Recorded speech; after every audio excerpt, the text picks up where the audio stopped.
Just because this property is a great bedding property doesn't mean you can't draw them in with a food plot of your own.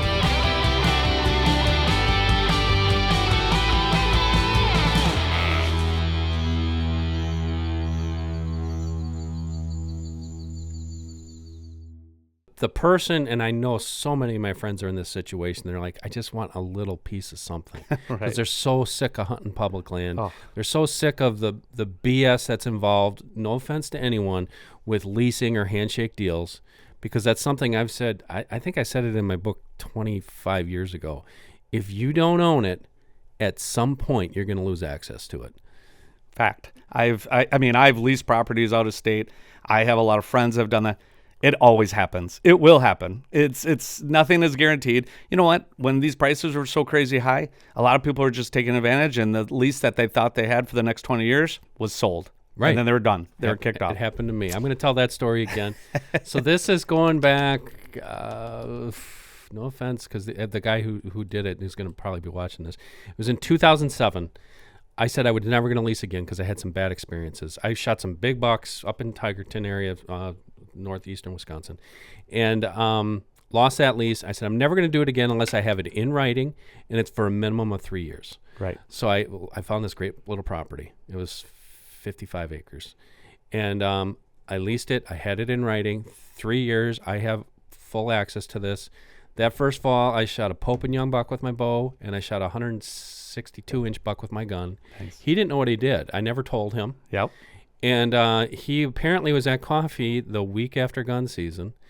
And a buddy who I know, who knows I'm talking about him right now, he saw the guy and he said, well, you know who's hunting your land, don't you? And he said, well, no, his name's Dan. He goes, yeah, he's the editor of Deer and Deer Hunting. He said, oh, really? And he said, yeah, he shot out like a record class buck off there. I kid you not. 10 days later in the Buyer's Guide, which is the newspaper you get for free at home. Sure. Prime hunting land, 55 acres, for sale, Ugh. $260,000. Ugh. This is in 2007, Wow. and he sold it for cash to a guy who loved deer hunting. Ugh. But, and like I said, I wasn't bitter. I was bitter because I didn't get it for the next 2 years. Right. I killed 2 nice bucks off of it, so that that made it worth it. But that's something you need to keep in mind. And I know a lot of guys, and like I said, if you have a good lease, God bless you. That's awesome. I hope you get to keep it forever. But if you're in that situation where you don't, or it's year to year and you're just getting frustrated, and you're on that cusp, just think about it and just go through this process, because I think you're gonna thank yourself later if you have at least something that you own. You can plant trees on it. You can do whatever you want on it, and it's yours. You'll never regret owning land. I Never. mean, I know a lot of people play the stock market, and and I have my retirement part of it in the stock market. What I love about having part of my retirement in land is I can walk on it, I can hunt it, I could do whatever I want. I can touch it, I can feel it, right? I'm not staring at a computer screen like, oh my gosh, it's going sinking Yeah. or whatever it is doing. But it is so rewarding. I mean, you and I have both been in the woods a ton this year alone. Think of all the things we've seen. Yeah. It's things that most people don't see unless they're watching TV on the National Geographic channel or something. Like, it's just, whether it's birds, whether it's a coyote, whether it's a fox, whether it's a deer, it's amazing. And I would highly recommend, get off the couch and buy a piece of property. And he's not just saying that because he's a realtor. I mean, it's like you look at this, and it is the truth. It might not be for you. However, I'm sitting there looking at my 401k, and I just lost $12,000 last month. And it's like, well, I don't want to be morbid, but I might not be here 10 years from now. Right. And it's like all that money that I was hoping was going to get me through retirement did nothing for me. So that's a great point. Hey, Tim here from Analogics Outdoors. Today I want to talk to you about palatability in food plots and how that changes throughout the hunting season.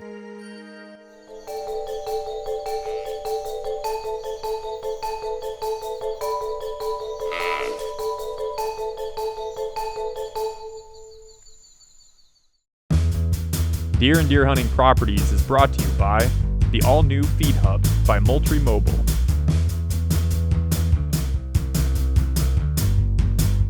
there's a great opportunity for you if you want to lease out your land for some turkey seasons, and you can hunt them, you could rent them out by the week for them. And if you have a rental, they can stay there so you can make a total package. Or deer, maybe, hey, I'm just a bow hunter and I don't care about gun, and I have certain quality restrictions which you can have your renters do, but you can say, hey, I'm gonna just rent out gun season. Or I'm a gun hunter, I just like to do the gun season, and somebody can bow hunt. So you could rent out those other seasons that you're not using. There's a lot of goose hunters out there that will go around and rent some farm fields, and if you have that ag and the geese are prevalent in that area, it's a great way to get some extra income for your property. So that way you're getting revenue from your property year-round.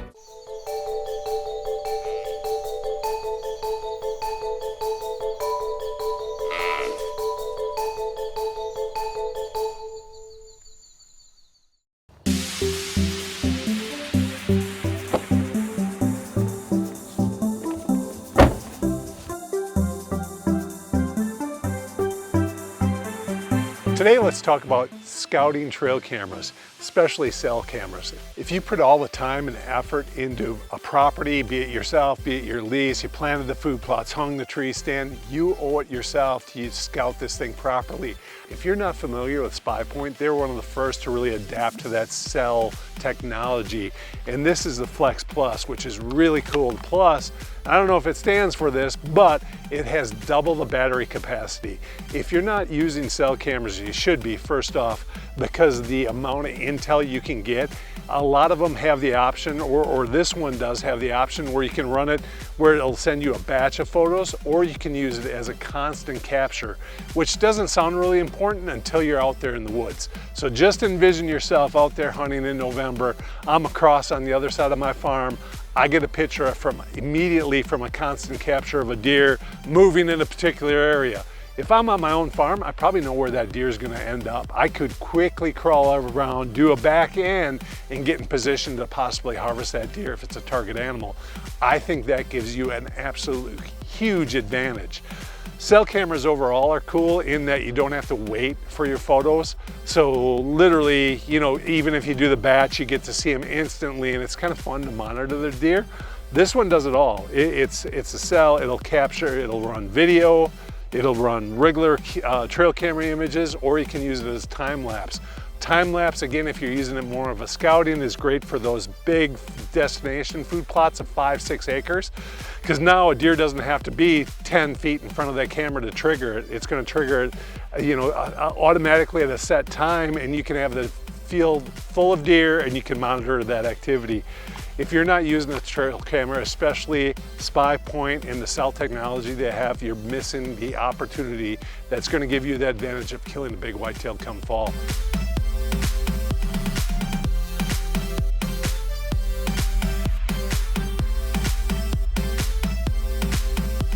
The SpyPoint, the cell technology, is going to allow you to do it no matter if you're using it for video, still shot, or time lapse. This is going to give you that observation with you not being there that you're going to need to hunt it successfully. So now my hunting tactics kick in. I got to strategize. I'm not going to hunt that plot unless the conditions are perfect.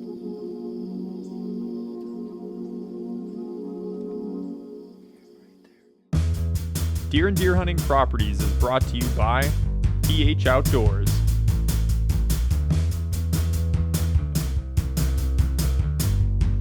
Couple things to keep in mind with any mock scrape or any scent product.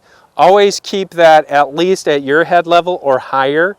You try to keep that out of a deer's range. When deer stand up, they're going to be able to reach, especially down here, Lake Ranch. You got to understand, deer's 30 inches tall, so you know, if they're just walking by and mouthing this licking branch, that's right there. It's about waist level on a person. You want to keep this high, head high or higher if possible. The other thing that I'm kind of concerned about with this one in particular, this tree, it's a box elder, it's been beat up by various licking branches that we've had on it over the past 2 years, and they will destroy those licking branches pretty quickly if they start chewing on them and pulling on them and that type of thing. So I'm going to monitor this one. If it gets pulled down, I'll move it to another branch, or I might move it to another tree a little bit farther down.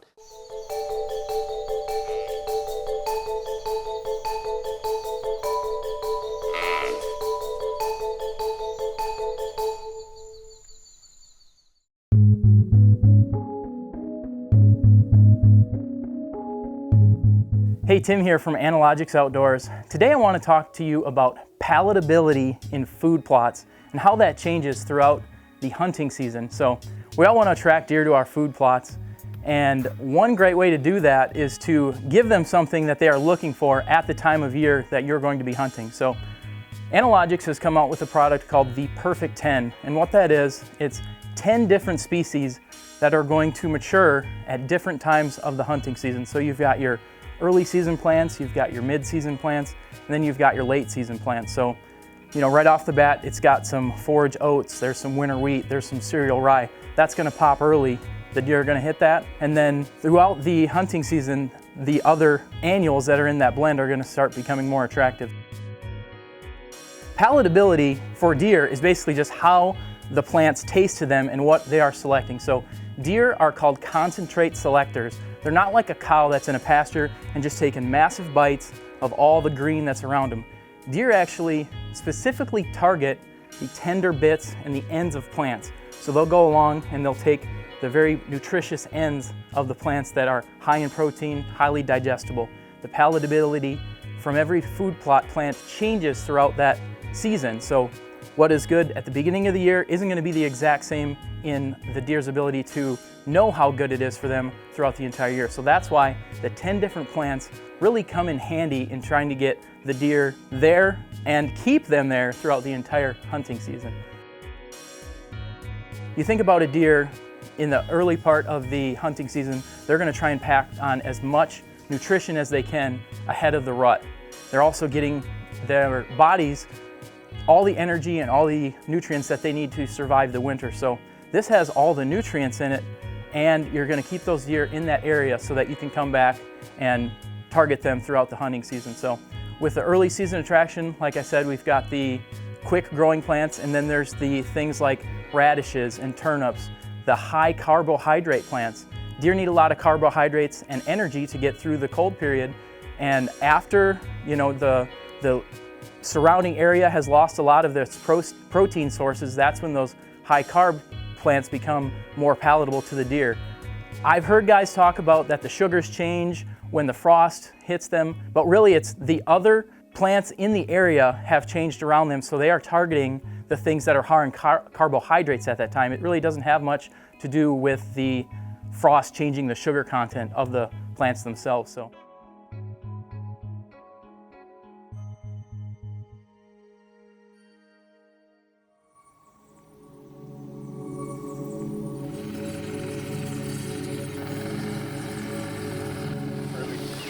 Kill that, and then we get tilled up and planted. It's going to be pretty awesome.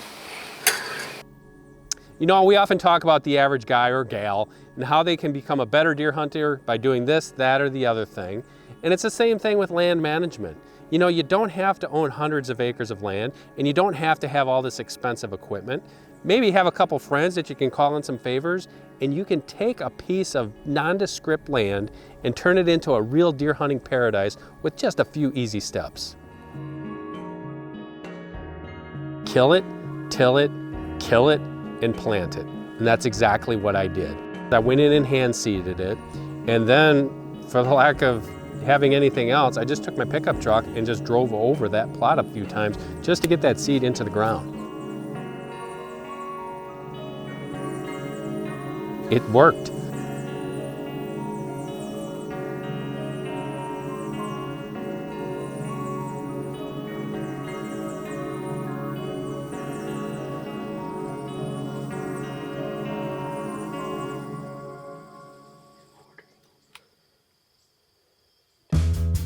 Deer and Deer Hunting Properties is brought to you by Orion Hunting Products, America's #1 modular deer blind.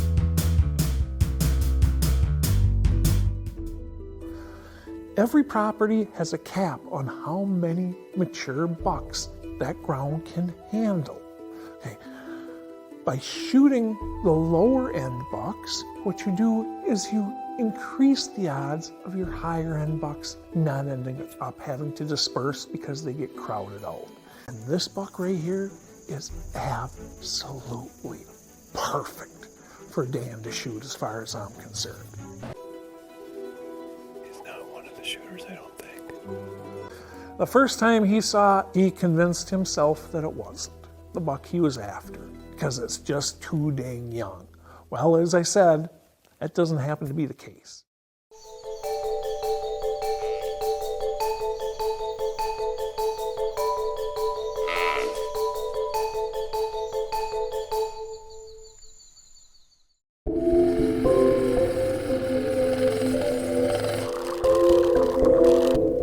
I just gotta make one more good pass up the middle. The seeds are in the ground, they're starting to grow. I'm starting to see deer show up. I'm getting pretty excited.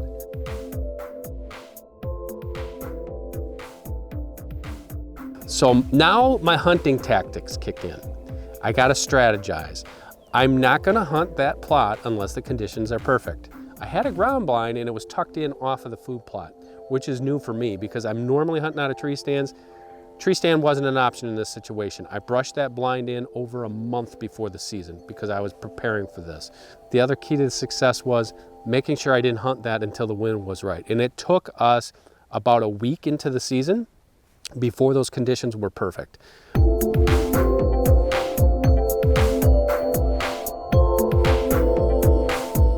We went out there, I was out there with my cameraman David Gillane, and I told him immediately, which is unlike me, I said, if a doe shows up, I'm not shooting it because, you know, there's these 2 bucks around and I want to maybe get one of those bucks. I couldn't help myself.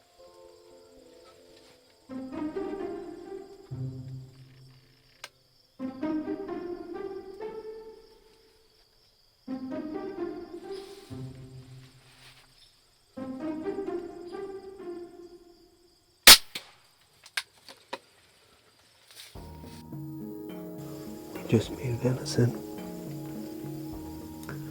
Ballad of Fabulous. But it's early. We've got a big doe on the ground. I know we do. But now we're gonna hunt for a buck. Maybe an hour goes by. We look out the window. Here comes 2 bucks.